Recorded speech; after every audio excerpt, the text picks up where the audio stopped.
আপনার নবী সরকারে মদিনা তিনি জানিয়ে দিয়েছেন বন্ধু, আমি পৃথিবীর দন আল্লাহ রাব্বুল আলামিন যাকে ইচ্ছা দেখিয়ে দিয়ে থাকেন।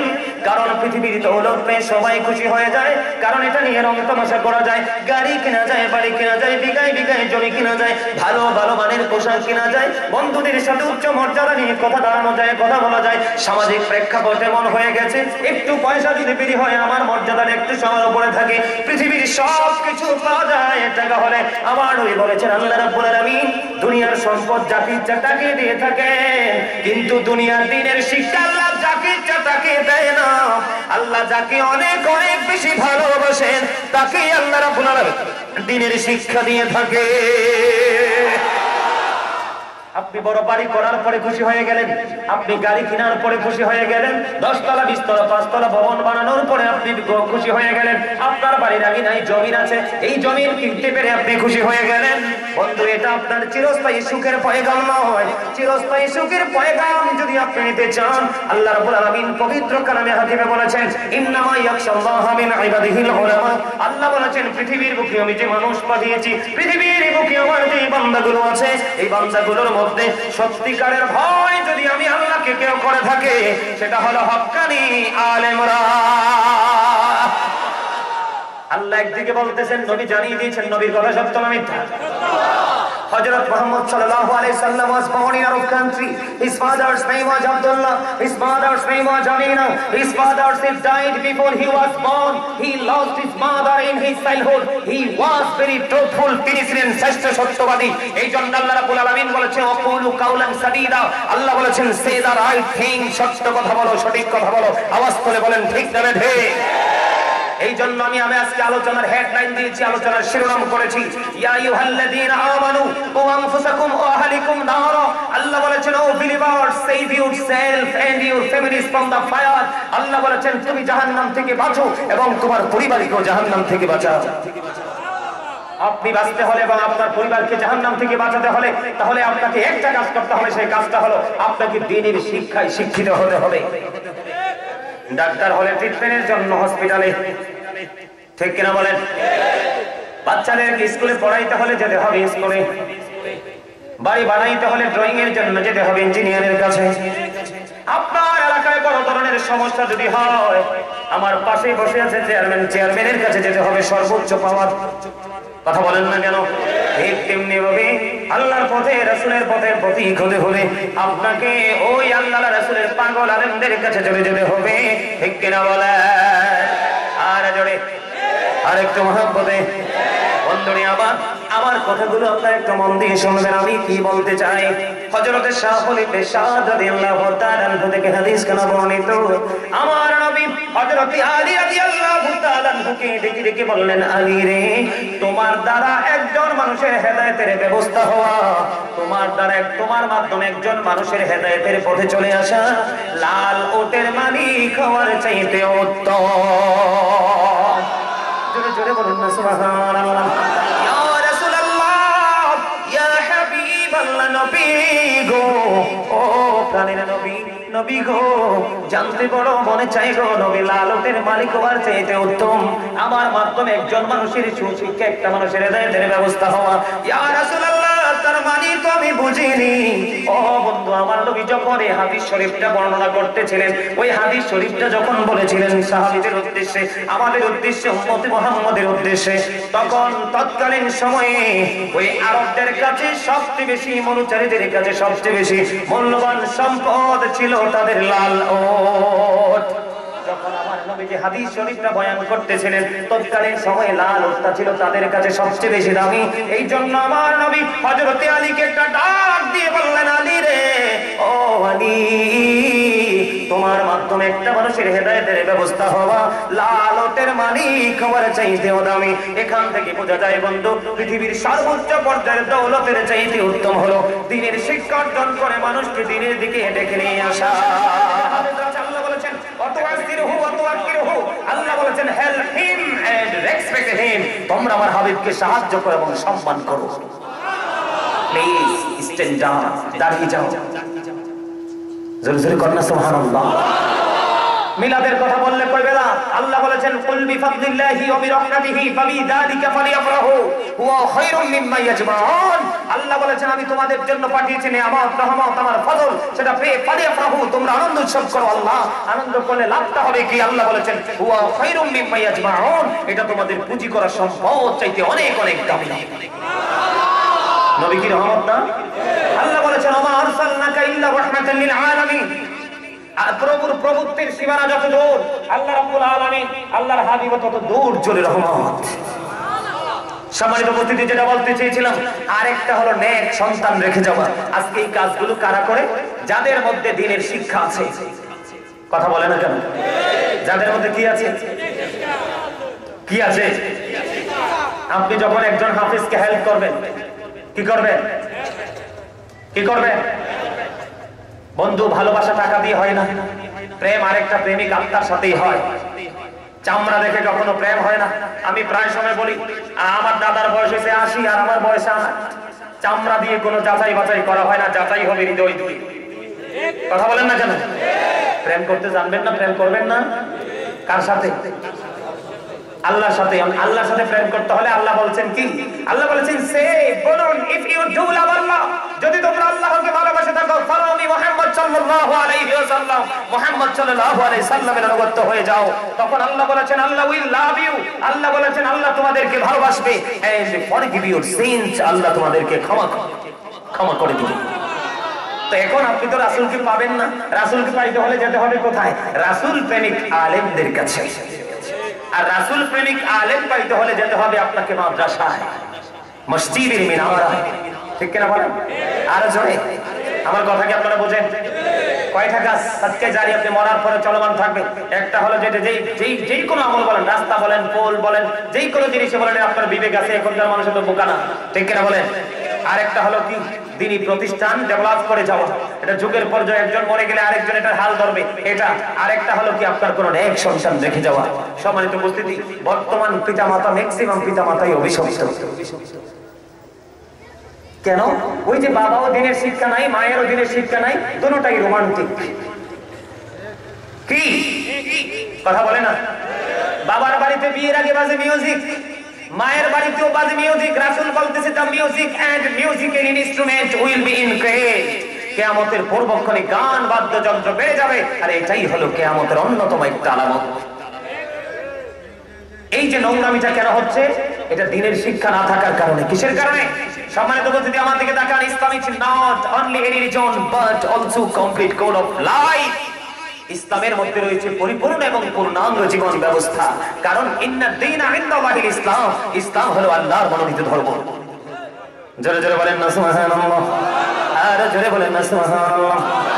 বন্ধু, একজন কোরআনে হাফেজ যদি তার ঈমান আকীদা ঠিক রেখে যদি কোরআনে হাফেজ আপনি বানাতে পারেন, ওই হাফিজকে দেখে জাহান্নামের আগুন ভয় পালানোর চেষ্টা করবে।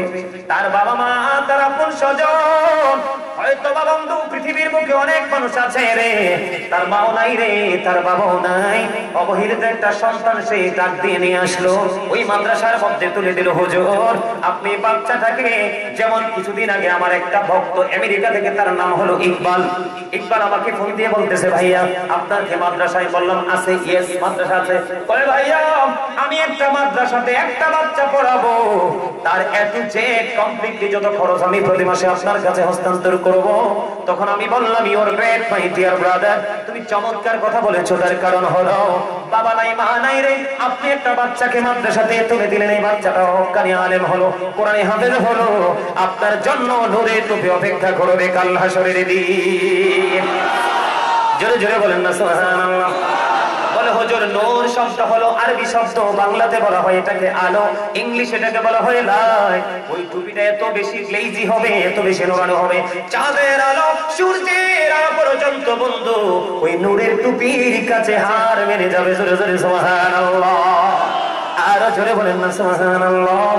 বন্ধুরে আমার, তাদের এমন পাওয়ার থাকবে রে, এমন এই হাফেজদের এমন পাওয়ার থাকবে। কয়জন হাফেজদের এমন পাওয়ার থাকবে রে, তারা কাল কিয়ামতের দিন একেবারে জাহান্নামী বলে ঘোষিত হয়ে গেছে। এই রকম ধরনের কমপক্ষে 10 জনকে সে রিসিভ করে জান্নাতে নিতে পারবে। জোরে জোরে বলুন না সুবহানাল্লাহ। বন্ধুরে আমার, একজন কোরআনের হাফেজ, যিনি কোরআনের ধারক, যিনি কোরআনের বাহক, এমনি করে করে কেউ হাফেজ বানাচ্ছে, কেউ চাল দিচ্ছে, কেউ ডাল দিচ্ছে, কেউ হাফেজের মাথায় টুপি দিচ্ছে, কেউ বন্ধু পাঞ্জাবি পরাচ্ছে। বন্ধুরে আমার, কেউ বাবার প্রাণ করে কোরআন তেলাওয়াত করেছে। হাদিস শরীফের মধ্যে এসেছে আমার নবী, আপনার নবী সরকারে মদিনা তিনি জানিয়ে দিয়েছেন, বন্ধুরে আমার, তাদের জন্য কাল কিয়ামতের দিন সূরা বাকারা, সূরা আলে ইমরান তার নাজাতের জন্য আল্লাহ দরবারে সুপারিশ করতে থাকবে। জোরে জোরে বলুন না সুবহানাল্লাহ। বন্ধুরে আমার, কোরআনের পাখি যাদেরকে বলা হয় কোরআন তেলাওয়াত করবে, আল্লাহ কাল হাসরের দিন, কাল কিয়ামতের দিন তাদেরকে বলতে থাকবে, তোমরা কোরআন তেলাওয়াত করতে থাকো। কতক্ষণ পর্যন্ত কোরআন তেলাওয়াত করব?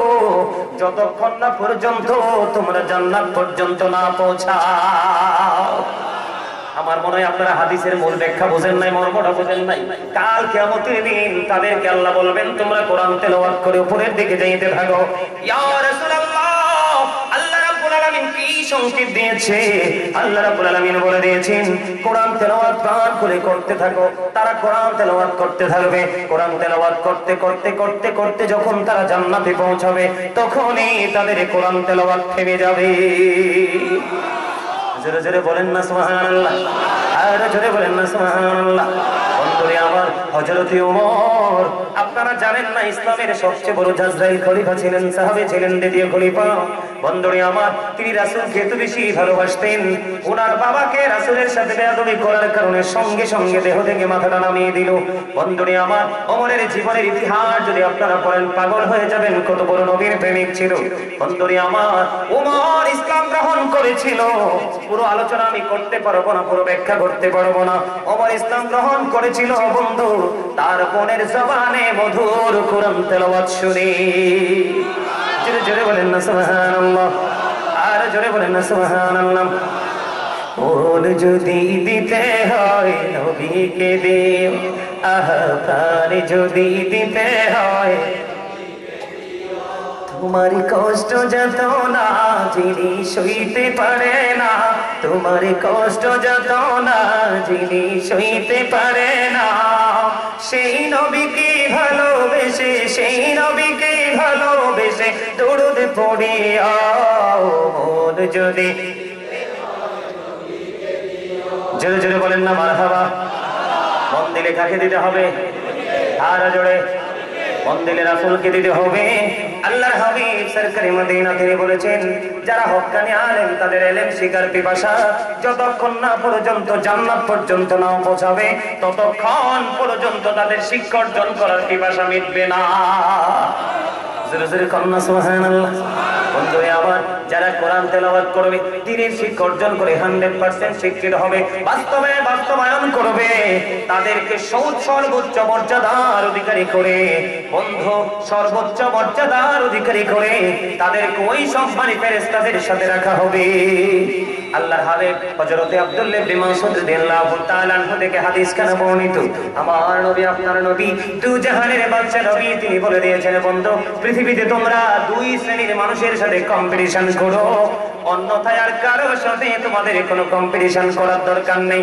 বন্ধুরে আমার, হাদিস শরীফের ভাষা, নবীজির পবিত্র জবান মোবারক অনুযায়ী আমরা ওই দুই শ্রেণীর মানুষের সাথে কখনোই কম্পিটিশন করতে চাই না। নাউজুবিল্লাহ বলেন। আমার কথা কি আপনারা বোঝেন স্পষ্ট? কম্পিটিশন মানে কি বুঝছেন? পাল্লা দেওয়া, কি করা? যেমন আমরা একজন একতলা বাড়ি বানাইছে, পাশের ঘরের মানুষ পাগল হয়ে যায়, কত বিল্ডিং বানাইলো, আমি কি করবো? ঠিক না ঠিক? একজনের ছেলে যদি বন্ধু ফ্রান্সে যায়, আরেকজনকে আমারটারে পাঠাবো কানাডা, আছে না নাই? আরো জোরে, একজনের ছেলে যদি দুইটা বিদেশ যায়, আমার তো 5টা ছেলে, আমার 5টাই পাঠাই দিব। এইরকম যে মানুষের সাথে পৃথিবীর হিসাবে একটা কম্পিটিশন, এটা একেবারে ভুল, একেবারেই বন্ধ নষ্ট। বলে হুজুর কেন? আপনি কম্পিটিশন করতে গিয়ে সঠিক যে ইসলামের যে কালচার সেটা থেকে আপনি দূরে চলে গেছেন। কোথায় চলে গেছেন? দূরে চলে গেছেন। কিন্তু আল্লাহ রাসূল বলেছেন, তোমরা দুই শ্রেণীর মানুষের সাথে কম্পিটিশন করো। কয় শ্রেণী? মাত্র দুই শ্রেণী। দুই শ্রেণীর মধ্যে একজন হলো তোমার সমাজের মধ্যে তুমি দেখবে তিনি ধর্মীয় শিক্ষায় শিক্ষিত হয়েছে, ইসলামের রঙে রঙিন হয়ে গেছে। দিনের শিক্ষাটা তিনি অর্জন করার পরে ওই শিক্ষা অনুযায়ী উনি ওনার সমাজের মধ্যে, ওনার পাড়ার মধ্যে, আত্মীয় স্বজনের মাঝে, প্রিয় শুভাকাঙ্ক্ষীদের মাঝে সঠিক ন্যায় পরায়ণ জিনিসটাকে তিনি বন্টন করে দিচ্ছে। জোরে জোরে বলেন না সুবহানাল্লাহ, আর জোরে বলেন না সুবহানাল্লাহ। বন্ধুরে আমার, আপনি যখন সুশিক্ষা অর্জন করবেন আপনি বিবেকবান মানুষ হবেন। আর বিবেক হলো আল্লাহ দেওয়া একটা নূর, আল্লাহ এটা সবাইকে দেয় না। আর যাকে দেয় মনে করতে হবে তার উপর আল্লাহ রাব্বুল আলামিনের খাস রহমত আছে। জোরে জোরে বলেন না সুবহানাল্লাহ। বন্ধুরে আমার দিকে আপনারা নজর দেন। আরেকজন মানুষ হলো যে ব্যক্তি দেখবা তোমাদের সমাজের মধ্যে রাস্তার কাজের জন্য যখন মানুষ হাত বাড়ায়, বেশি না পারলে কম করে হলেও দান করে। আমাদের সমাজে আছে না? এই যে আমার ছাত্র কাজের করে দাঁড়া, এই যে ও তো আমার ভাতিজা, আমার ছাত্র, আমার ঘর তার ঘর একটু ডিস্টেন্স, তারে কেন দাঁড় করাইছি জানে? এখনকার মানুষগুলো একটু শক্ত হয়ে গেছে পাথরের মতো। কিসের মতো? আমাদের গ্রামের মসজিদ বন্ধ 30 বছরের পুরনো। কত বছর? 30 বছরের পুরনো। আপনারা অনলাইন থেকে কাজে সোলাইমান আল কাদরি থেকে চার্জ দিবেন, তারা দাঁড় করাইছে এই জন্য। বন্ধুরে আমার গ্রামের যে 30 বছরের পুরনো মসজিদ, আপনারা একটু প্র্যাকটিক্যাল এক্সাম্পল দিচ্ছি। মসজিদের পাশে একটা বিশাল বিল্ডিং, বিশাল বড় বিল্ডিং, একতলা সাজ কমপ্লিট, অত্যন্ত সুইচ একটা বাড়ি, বন্ধ হাউস। বন্ধুরে আমার, মসজিদের ওপাশে পিছনে বন্ধ বিল্ডিং, ওপাশেও বিল্ডিং, এক একজন বড় বড় বহুতল ভবন তৈরি করছে। দুঃখজনক হলেও সত্য, এই আমার ছাত্র সামনে, ওই যে আমার পিতৃগুলোর সামনে, ক্যামেরাগুলোর সামনে, অনলাইন থেকে দেখবেন বন্ধু একেবারে জীর্ণ শীর্ণ অবস্থা। এই বছর চাল একবারে ভেঙে পড়ার মতো অবস্থা। এই বছর মানুষ নামাজ পড়তে পারতো না, জানালাগুলো খেয়ে ফেলেছে। বন্ধু, আমি গুনাহগার, আমি দীর্ঘদিন বাড়ির বাহিরে। এবার বাড়ি যাওয়ার পরে মুরব্বীরা ধরছে, বাবা আমাদের মামলা হবে, মিটার নামায় দাও। মসজিদে মিটার নাই। আমি যাওয়ার পরে বন্ধু 1 সপ্তাহ পরে মিটারের টাকা পাঠিয়ে দিলাম, তারা মিটার নামাইলো। আল্লাহ রাসূলের প্রেমিক যুবকেরা, আমার গ্রামের যুবকেরা ম্যাক্সিমাম যুবক ধরছে, হুজুর মসজিদটা একটু কিভাবে ডেভেলপ করা যায়। তার বড় ভাই আবুল বাশার, তার বড় ভাই কি আমাদের চাচা, উনি আমার বড় ভাইয়ের সমান হবে। আবুল বাশার কাকা, ওনার শ্বশুর আমার আবার চাচা ভাই, পারিবারিক ভাবে বিয়ে হয়েছে। বন্ধু, তার নাম হলো সিরাজুল ইসলাম, চাকরি করেন তিনি চট্টগ্রামে। কোথায়? ওই যে আমার চাচা, আমার পাগল চাচা, আমি জানি না। বন্ধু, আমার এই চাচা আমাকে টাউন হলের ময়দানে, আমি যখন বিশ্ব রোডে জুমা নামাজ পড়তে যাচ্ছি বন্ধু, আমি ওনাকে দেখলাম, আমার পাত্রী পড়ানো জুমা পড়াইতে যাই। আমার এই চাচা আমাকে চট্টগ্রাম থেকে আসলো, দেখে জড়িয়ে ধরলো। ধরার পরে বললো, বাবা গো, মরার আগে কি মসজিদ দেখে মরতে পারবো না? আমি দেখলাম ওনার 2 চোখ বেয়ে পানি পানি পড়ছে। আমি বললাম, চাচা আমার একটা বড় কাজ আছে, কাজটা শেষ করার পরে আমি মসজিদ করে দিব ইনশাআল্লাহ। টাউন হলের গেটে জিজ্ঞেস করেন আমার চাচার সামনে, এই যে দেখেন চোখের মধ্যে পানি চলে এসেছে। বন্ধু, আমার চাচা যখন বললো আমার কাজ শেষ হওয়ার পরে, আজকে 6 মাস রানিং চলতেছে, আমি আমার নিজ দায়িত্বে নিজ উদ্যোগে বন্ধু মসজিদ ধরেছি। মসজিদের কাজ প্রায় শেষের দিকে, 1 থেকে 1.5 মাসের মধ্যে আমরা আমাদের মসজিদে জমা পড়তে পারবো। আমি আপনাদেরকে আমার নিজের ক্রেডিট বোঝানোর জন্য বলিনি, আমি আমার ক্ষমতা, আমার পাওয়ার দেখানোর জন্য বলিনি। বন্ধু, আমি আপনাদেরকে বুঝাইতে চেয়েছি, আজকে নবীর প্রেমিক হওয়ার কারণে, দিনের সঠিক শিক্ষা থাকার কারণে আজকে আমি আল্লাহর ঘরের দিকে নিজের মনটাকে ঝুঁকিয়ে দিলাম। দেখতে দেখতে বন্ধু, আমার ভালোবাসার মানুষগুলো আমার সাথে হেল্প করেছেন, যার যার জায়গা থেকে 5 টাকা 10 টাকা যার যার ক্ষমতা থেকে দান করেছেন অনেকে। বন্ধু, মসজিদে 1 থেকে 1.5 মাসের মধ্যে আমি কি করব? মসজিদে আমরা জুমার নামাজ পড়বো। গতকালকে ফোন দিলাম, মাহফিলে যাওয়ার সময় মিস্ত্রিকে যে জানালাগুলো হয়ে গেছে, দরজা বানাবো, তারপরে আমরা টাইলসের কাজ শুরু করবো, মসজিদে আমরা ঢুকে যাবো। বন্ধু, এই যে জায়গাটাতে আমি আসলাম, এটার কারণ হলো বন্ধু, বাড়িতে আমি বাংলাদেশে পৃথিবীর বুকে যত বড় বাড়ি বানাই রে, এটাতে আমার আপন স্বজন থাকবে, ওয়ারিসরা সেটার মালিকানা দাবি করবে। আমার ওয়ারিস ব্যক্তিগত বিশাল ভবন, পাকা ঘর, মসজিদ হয়ে গেছে। তার কারণ হলো মালিক আমি গুনাহগারকে কবুল করেছে, তার আশেপাশে আরো কিছু লোককে কবুল করেছে, মসজিদ হয়ে গেছে। এটা হয়েছে শুধুমাত্র দিনের দিনের শিক্ষা আল্লাহ নবীর প্রেমের কারণে। এই জন্য আল্লাহর হাবিব সরকারে মদিনা তিনি বলে দিয়েছেন, তোমরা সমাজে সুশিক্ষিত মানুষগুলোকে ফলো করো। ও বন্ধু, ফলো করে করে তোমরা চিন্তা করো, মরিব আমি তো এখন ছোট, ওর মতো যখন বড় হবে তুমি আমার চেয়ার ওনার মতো আমাকে পাওয়ার দিও, বা তার চেয়ে বেশি পাওয়ার দিও, ওনার মতো ভালো করে করে আমি সব জায়গায় ফায়সালা দিব। আরেকটা হলো, আমার চাচা হোক, বন্ধু যেটা হোক, চাচা হোক, ভাতিজা হোক, তারা মসজিদে দান করতেছে, মাদ্রাসা দান করতেছে, বিভিন্ন জায়গায় দান খয়রাত করতেছে। আমি দেখে দেখে বড় হয়েছি, আমি মনে মনে চিন্তা করবো, আল্লাহ আমি কি করব, ওই ব্যক্তির মতো বড় হয়ে দানবীর হব। এবার আসেন বন্ধু, দানটা আমরা কেন করব? আব্দুল্লাহ ইবনে মাসউদ রাদিয়াল্লাহু তাআলা আনহু থেকে হাদিস কেন বর্ণিত, আমার নবী, আপনার নবী সরকারে মদিনা তিনি সাহাবায়ে কেরামদেরকে ডেকে ডেকে বলছেন, তোমাদের মধ্যে এমন কি কেউ আছো গো যে নিজের সম্পদের চাইতে ওয়ারিসের সম্পদ বেশি পছন্দ করো? বন্ধু আবার বলছি, প্লিজ মন দিয়ে কথাগুলো শুনুন। আল্লাহর হাবিব যখন বলল, তোমাদের মধ্যে এমন কি কেউ আছো যে নিজের সম্পদের চাইতে ওয়ারিসের সম্পদ বেশি পছন্দ করো? সাহাবায়ে কেরাম তাৎক্ষণিকভাবে ডাক দিয়ে বললেন, ইয়া রাসূলুল্লাহ, ইয়া হাবিবাল্লাহ, নবী গো, ও প্রাণের নবী, নবী গো, আমাদের মধ্যে এমন তো কেউ নেই যে নিজের সম্পদের চাইতে ওয়ারিসের সম্পদ বেশি পছন্দ করে। এবার আমার নবী আবার পুনরায় বলতে লাগলেন, নিজের সম্পদ হলো ওইগুলো যা তুমি জীবিত থাকা অবস্থায় আল্লাহর সন্তুষ্টির জন্য ব্যয় করে যাও, এগুলো সব হলো তোমার নিজের সম্পদ। আর পৃথিবীর বুকে তুমি সোনা গয়না টাকা পয়সা বাড়ি গাড়ি জায়গা জমি যা রেখে যাবে, এই সবগুলো হলো তোমার ওয়ারিসের সম্পদ। যদিও তুমি উপার্জন করেছো, যদিও তুমি অট্টালিকা বানিয়েছো, যদিও তুমি গহনা মজুদ করে দিয়ে গেছো, তোমার ইন্তেকালের পরে এগুলাতে আর তুমি মালিকানা দাবি করতে পারবা না। কথা কি বুঝে আসছে? এটা আমার কথা না, রাসূলের কথা। আরে ভাই, আমেরিকার গবেষক মাইকেল এইচ হাওয়ার্ড তিনি বলেছেন, the 100 A ranking of the most ইনফ্লুয়েন্সাল person in the history, তিনি 100 জন প্রভাবশালীর তালিকা করে চ্যাম্পিয়ন করেছেন ইনফ্লুয়েন্সাল দ্বারা আপনার আমার প্রাণের নবীকে। সুবহানাল্লাহ বলতে পারলেন না? আরে ভাই, কি চমৎকার নিউজ আমাদেরকে আমাদের নবী দিয়েছেন, কি চমৎকার শিক্ষা আমাদেরকে দিয়েছেন।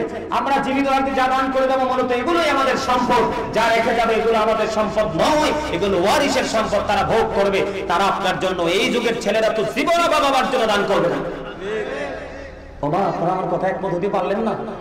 আমি সবসময় কি বলি জানেন, এই যে আমার দাদা ভাইরা মুরব্বীরা বসে আছে, আমি প্রায় ওয়াজে বলে থাকি, মুরব্বীদের অন্তর আল্লাহ আল্লাহ রাসূলের প্রেম ভালোবাসায় ভরা। বর্তমান যুবক যুবতী ম্যাক্সিমামই তাদের অন্তর হিংসা নোংরামি আর আত্মগরিমায় ভরা। এই বুঝেন না? আরে মিয়া, আমি তো অনেক ছোট, এই যে আমার চাচা, আমি সালাম দিতে হয় না, আমার আগে আমার সালাম দিয়ে দেয়, কিন্তু আমার ছোট যেগুলো, এগুলো দেখলে চিন্তা করে সালামটা দিবি কিনা। এটাই হলো সুশিক্ষা থেকে দূরে থাকার সিমটম, ধর্মীয় শিক্ষা থেকে দূরে থাকার সিমটম, আলেমদের সাথে যুক্ত না থেকে পৃথিবীর লালসায় মেতে থাকার সিমটম। কথা কি বুঝে আসছে আমার? আরো জোরে বলে, কথা বুঝেন নাই? আল্লাহর হাবিব, আমি আপনাদেরকে আরেকটা মজার খবর দিব।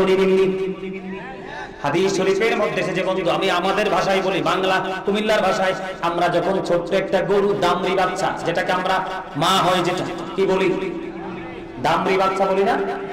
আপনি যখন দামরি বাচ্চা ঘরে তুলে নেবেন, লালন পালন করতে করতে সে প্রাপ্ত বয়স্ক হবে, সে একটা সময় বাচ্চা কনসেপ্ট করবে, বাচ্চাটার প্রসব করবে, বাচ্চাটা বড় হয়ে যাবে, একদিকে বাচ্চাটা বড় হয়ে যাবে, আরেকদিকে বন্ধু মা আবার বাচ্চা কনসেপ্ট করবে, আরেকটা বাচ্চা আসবে, দেখতে দেখতে সময় দিতে দিতে 2-3 বছরের মধ্যে বন্ধু ওই প্রথম বাচ্চাটা আবার বাচ্চা মা হওয়ার উপযুক্ত হবে।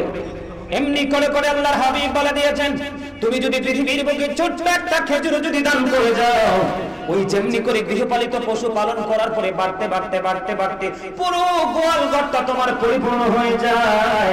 তুমি ছোট্ট একটা খেজুর দান করে গেছো, 20 বছর পরে মারা গেছো, মারা যাওয়ার পরে দেখবো ওই ঘরটা যেমনি পূরণ হয়ে গেছে ছোট্ট দামরি বাচ্চা থেকে, ওই ছোট্ট খেজুর পরিমাণ দান থেকে তোমার আমল নামার জন্য বিশাল পাহাড় পরিমাণ নেক বরাদ্দ হয়ে গেছে।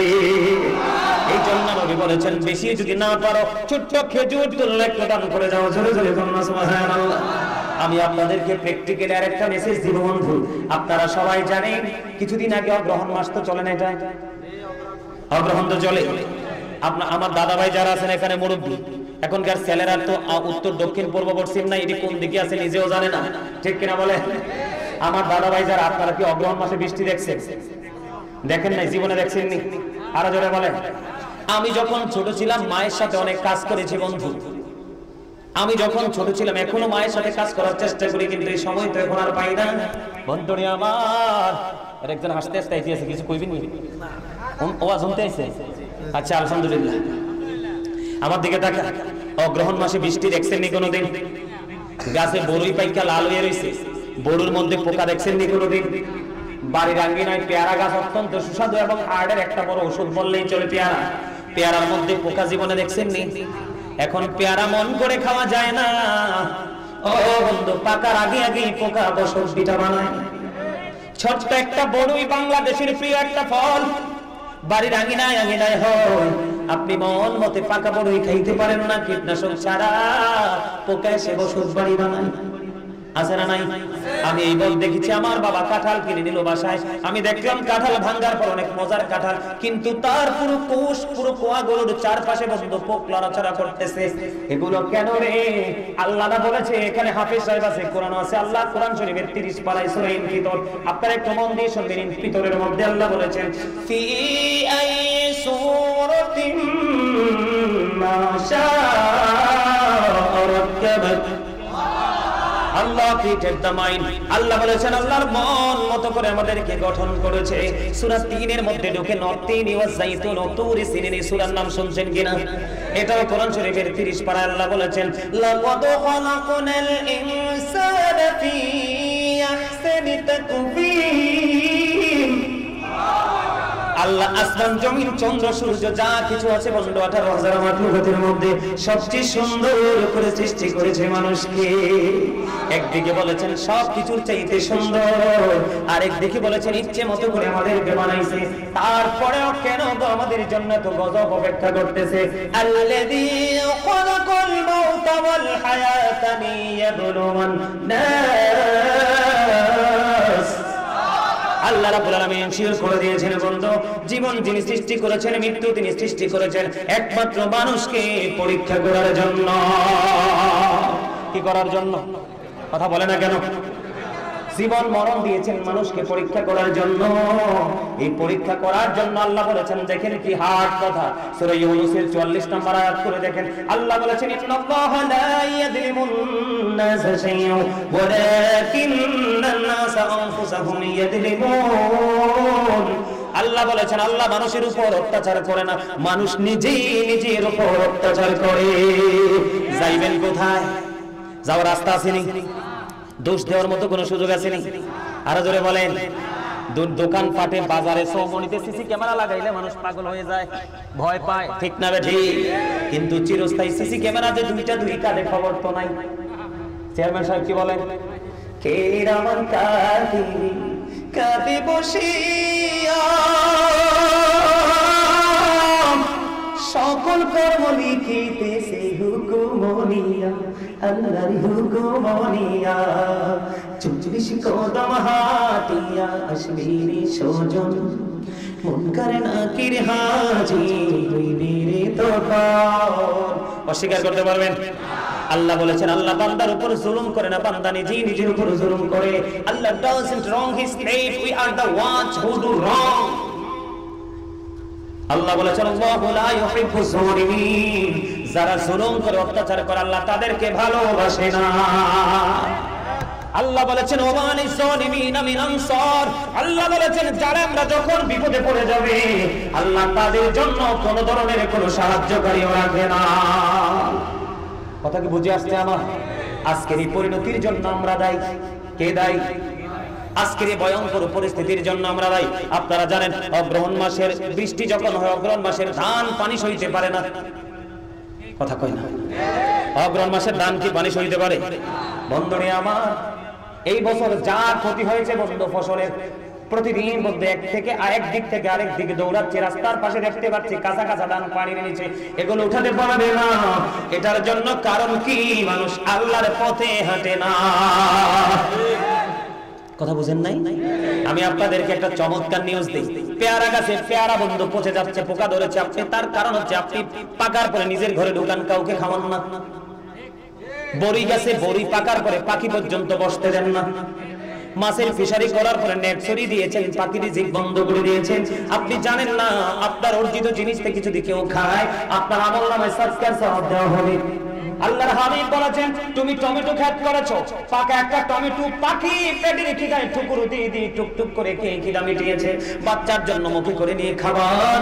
তোমার যদিও বন্ধু পৃথিবীর দৃষ্টিকোণ থেকে একটু গজব নষ্ট হয়ে গেছে, আল্লাহর হাবিব বলেছে ভয় পেও না, টেনশন করো না, তোমার আমলনামায় পাখি খাওয়ার কারণে আমলনামায় সাদকার সওয়াব চলে আসবে। জয় বলেন না সুবহানাল্লাহ।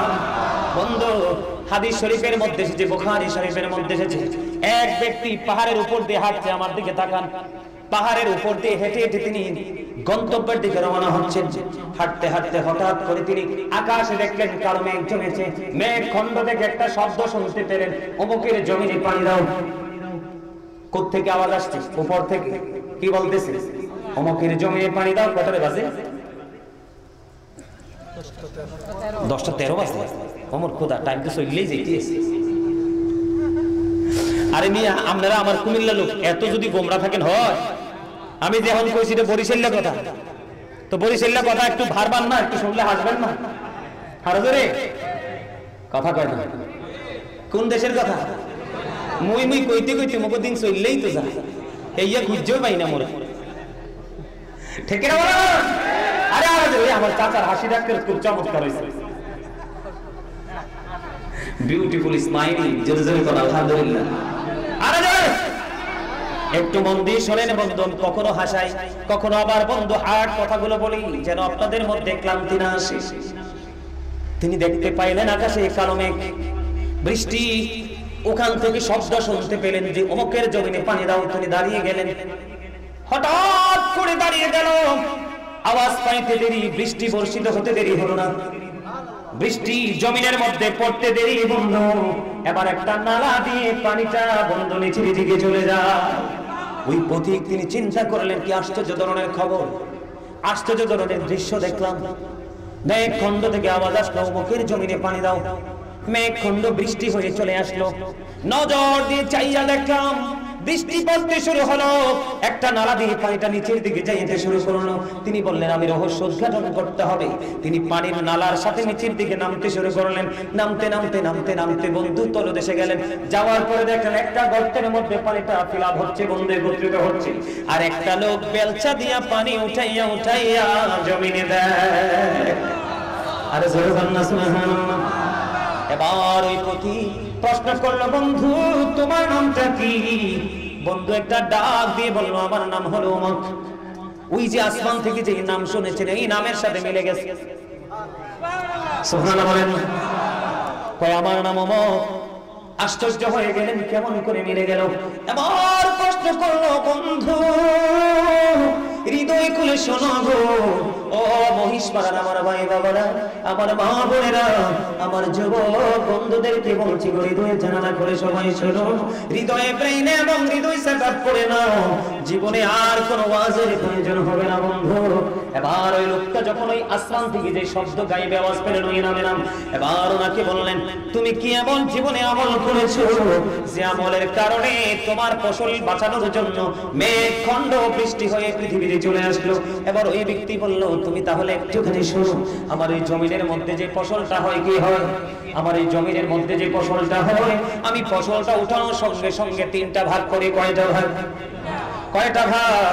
আমি প্রথম একটা ভাগ আমি সর্বপ্রথম আল্লাহর সন্তুষ্টির জন্য, আল্লাহর কাজের জন্য আমি দান করে দেই। আর দ্বিতীয় ভাগ আমি আগামী বছর বীজ বপন করার জন্য এটাকে মজুত করে রাখি। আর তৃতীয় ভাগ আমি আমার ফ্যামিলি পরিবারের চাহিদা পূরণের জন্য বন্টন করে আমি রেখে দিই। আওয়াজ করে বলেন না সুবহানাল্লাহ। আমার মনে হয় আমার এই পবিত্র কাজ আমার আল্লাহ কবুল করেছে, এই জন্যই আমার জমিনের ফসল বাঁচানোর জন্য আল্লাহ অর্ডার দিয়েছেন মেঘ তুমি বৃষ্টি হয়ে পৃথিবীতে যাও, আমার পাগলের ফসলকে তুমি বাঁচিয়ে দাও। আল্লাহ বলেছেন আমাদেরকে সুন্দর করে বানাইছে, সূরা ইনফিতরে বলেছে মন মতো করে বানাইছে। এত কষ্ট করে সেচ দিয়ে কীটনাশক দিয়ে 3-4 মাস অপেক্ষা করে আপনি ফসলটা সোনালী ফসল করে উঠাবেন, ওই উঠানোর সময় এটা কেন গো নষ্ট হয়ে গেল? নষ্ট করেছেন কে? যদিও বৃষ্টি আল্লাহ রহমত, মুসার প্রশ্নের উত্তরে আল্লাহ বলেছিলেন, আল্লাহ যখন খুশি হয় কোন পিতামাতারে কোল জুড়ে দেয় কন্যা সন্তান, আরো যদি বেশি খুশি হয় তার বাড়িতে পাঠিয়ে দেয় মেহমান, আরো যদি বেশি খুশি হয় পৃথিবীতে দিয়ে দেন বৃষ্টি। আল্লাহ দিয়েছে রহমতের বৃষ্টি, কিন্তু পৃথিবীতে এসে আপনার জন্য বৃষ্টি গলার কাটা হয়ে গেল, কাল হয়ে গেল, বৃষ্টি পানির নিচে তলিয়ে গেল। বন্ধু, এটার কারণ কি গো? আপনাকে চিন্তা করতে হবে। এটার জন্য দায়ী কেউ নয়, এটার জন্য দায়ী হলেন আপনি নিজে। আরো জোরে বলেন ঠিক না বেঠিক? আর জোরে। আল্লাহ রাব্বুল আলামিন দৌলত দিয়ে মানুষকে পরীক্ষা করে। আমার দিকে তাকান, আলোচনাটা শেষ করে তারপরে আমি একটু কাজ আছে বাকি। কোথায় যান? আপনারা কি চলে যাবেন? হিসাব লাস্ট আছে তো, যাবেন আপনারা? সবাই থাকবেন তো? আলহামদুলিল্লাহ বলেন। আরেকটা হাদিস শরীফ বুখারী এবং মুসলিম শরীফ থেকে। বন্ধুরে আমার, বনি ইসরাইলের 3 জন লোক, কয়জন লোক? কথা বলেন। স্টেজে যারা থাকে তারা একটু জোরে কথা কইতে হয়, কারণ তাদের মর্যাদা তো অন্যরকম, সবার উপরে না, ঠিক কি না? মনে কি ঠিক কইছি নি? হ্যাঁ, এককালে ঠিক কথাই কইছি। আলহামদুলিল্লাহ। 3 জন লোক, কয়জন? আপনাদের বিবেকটাকে আরো বেশি আমি শার্প করার জন্য, অ্যাক্টিভ করার জন্য বলছি বন্ধু। কয়জন লোক? একজন হলো কুষ্ঠরোগী, আরেকজন হলো টাক মাথাওয়ালা, আরেকজন হলো অন্ধ। আল্লাহ 3 জন লোককে পরীক্ষা করবে, আল্লাহর মনে চাইছে পরীক্ষা করার জন্য। এখন সর্বপ্রথম একজন ফেরেশতা পাঠিয়ে দিলেন তার কাছে। আয়েশা কুষ্ঠরোগীকে বললেন, তোমার পছন্দ কি? কয়, আমার পছন্দ হলো এই স্কিনের জন্য, যেটাকে হাদিসের ভাষায় কখনো ডবল রোগ বলা হয়, শ্বেত রোগ আমরা যেটাকে বলি, হাদিসের ভাষায় ডবল এবং কুষ্ঠ রোগ বলা হয়। আমরা বাংলাদেশে বলি এটাকে শ্বেত রোগ, মানুষের চামড়া সাদা হয়ে যায়। ওনাকে বলল, তোমার পছন্দ কি? কয়, আমার পছন্দ হলো সুন্দর স্কিন। ফেরেশতা তাকে দোয়া করে মেসেজ করে দিলেন, স্কিন ভালো হয়ে গেল। কয়, তোমার কোন মাল বেশি পছন্দ? কয়, ওট। তাকে গর্ভবতী একটা ওট দিয়ে গেলেন, একবারে বাচ্চা প্রসবের সময় কাছাকাছি এমন সময় একটা ওট দিয়ে তিনি চলে গেলেন বন্ধু টাক মাথাওয়ালার কাছে, স্টেডিয়াম। আমরা কই না তোর মাথাটা স্টেডিয়ামের মতো খালি। এবার ওনার কাছে গেলেন, তো তোমার পছন্দ কি? কয়, আমার পছন্দ হলো চুল। চুল মানুষের কেশে কিন্তু ভ্যাস, আঞ্চলিক ভাষায় বলছে মুরব্বীরা, ঠিক কিনা বলেন? দেখবেন চেহারাটা যদি বন্ধু একটু খারাপ হয়, চুলটা যদি সুন্দর থাকে তারে মায়া লাগে। কয়, আমার চুলের জন্য সুন্দর দেখা যায়, আমার পছন্দ হলো চুল। তখন তিনি মাথায় টাচ করে দোয়া করে দিলেন, চুল গজাইলো। কয়, তোমার পছন্দ কি? কয়, আমার পছন্দ হলো গাড়ি। ওনাকে বাচ্চা প্রসব হবে এইরকম একটা গর্ভবতী গাড়ি নিয়ে চলে গেলেন তিনি আরেকজন অন্ধর কাছে। অন্ধকে যেয়ে বললেন, তোমার পছন্দ কি? কয়, চোখের দৃষ্টি নাই, আমি পৃথিবী দেখতে পাই না, আমার পছন্দ হলো চোখের দৃষ্টি।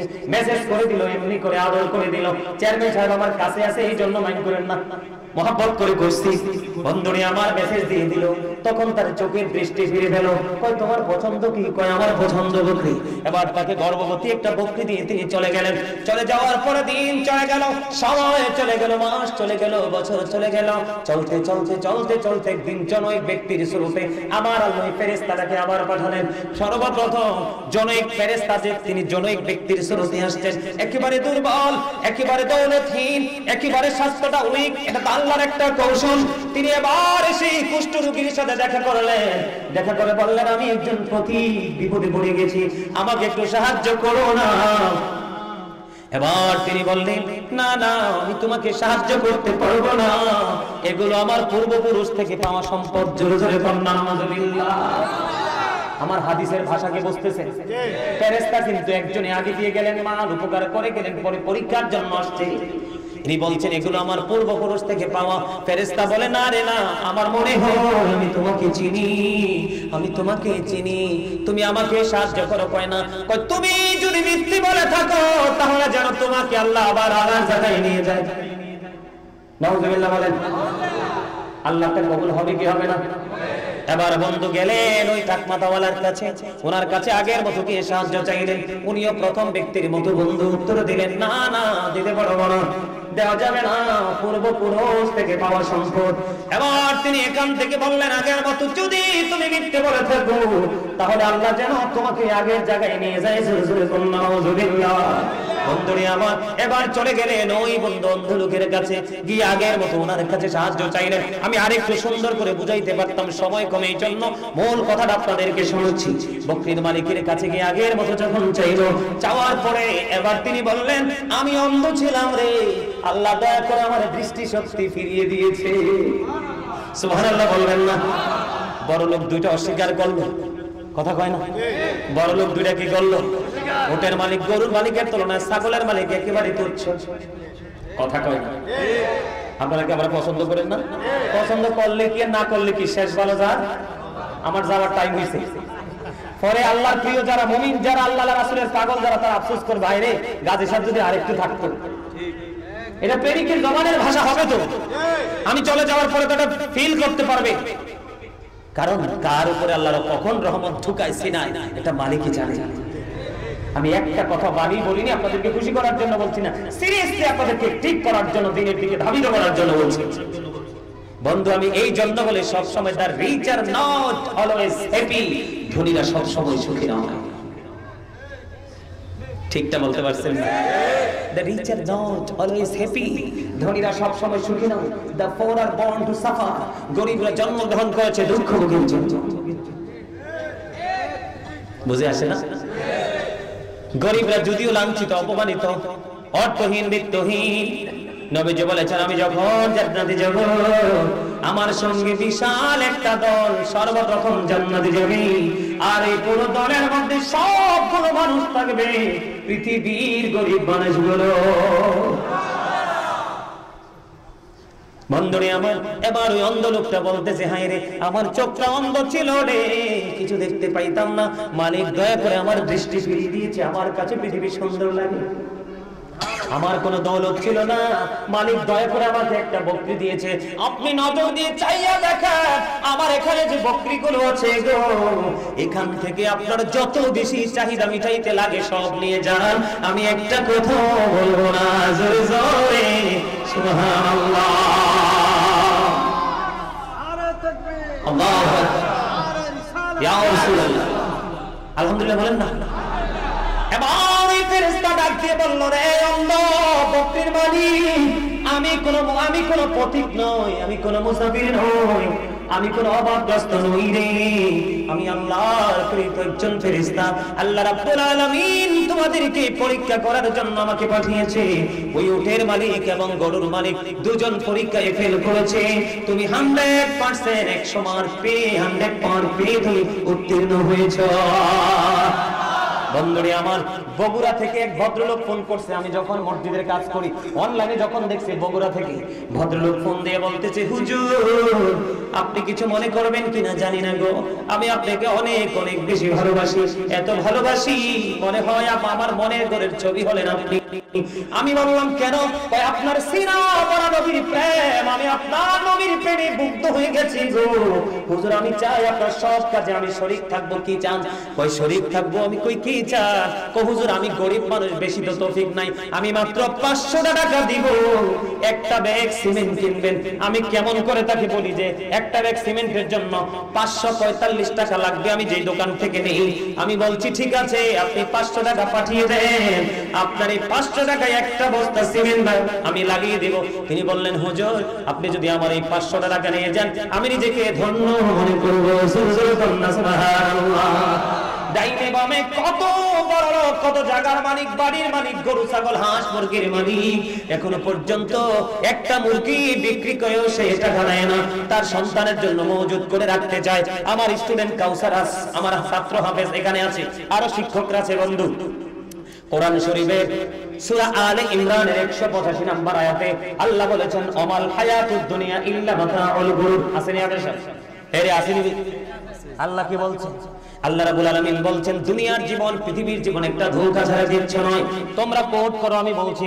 আরেকটা কোরআনের আরেকটা আয়াত হলো কোরআন শরীফের 19 পারা সূরা শুআরা 88 নম্বর আয়াত আল্লাহ একবার স্পষ্ট করে বলে দিয়েছে, ইয়াউমা লা ইয়ানফাউ মালু ওয়ালা বানুন। আল্লাহ বলেছেন ধন সম্পদ সন্তান যদি কিছু কাজে লাগবে না তো কার জন্য করছেন? কি কারে খাওয়াচ্ছেন? এখনকার যুগের ছেলেরা বাবা মার কবরে পার যাবে না, বেলাত বলবে বাবার টাকা বন্ধু আলেমদেরকে খাওয়াবে না, তিনদেরকে খাওয়াবে না, এগুলি বন্ধু বান্ধব নিয়ে রং তামাশা করবে। এই জন্য আপনাদের উচিত আপনারা জীবিত থাকা অবস্থায় আল্লাহর সন্তুষ্টির জন্য দান করে যান। জোরে জোরে কন্যা ঠিক না ঠিক? আপনারা কি গ্রামের মানুষ মাদ্রাসার দিকে নজর রাখেননি? রাখেন? এরে এবার একটু কোরআন শব্দ শুনতাম নি, এবার খুলি একটু। আমি আপনাদেরকে একটা তথ্য দিব বন্ধু, কারণ পৃথিবী একবারে সংকুচিত হয়ে গেছে, পৃথিবীর চারপাশে আল্লাহর গজব নেমে আসতেছে মানুষ সঠিক শিক্ষা না থাকার কারণে। আমি আপনাদেরকে সুন্দর করে বন্ধু বলেছি, আপনারা আমার দিকে তাকান। আল্লাযীনা ইউমিনুনা বিল গায়বি ওয়া ইউকিমুনাস সালাতা ওয়া মিম্মা রাযাকনাহুম ইউনফিকুন। সূরা বাকারা বন্ধু একেবারে প্রথম পৃষ্ঠায় দেখেন আল্লাহ রাব্বুল আলামিন বলেছেন, সাবধানী ওরাই যারা অদৃশ্যে বিশ্বাস রাখে। কি করে? অদৃশ্যে বিশ্বাস করে, তারপরে যারা সালাত কায়েম করে। আল্লাহ বলেছেন, আমি যে সম্পদ দিয়েছি, দৌলত দিয়েছি, এই দৌলত থেকে যারা আল্লাহর পথে ব্যয় করে তারাই হলো 100% ইমানদার।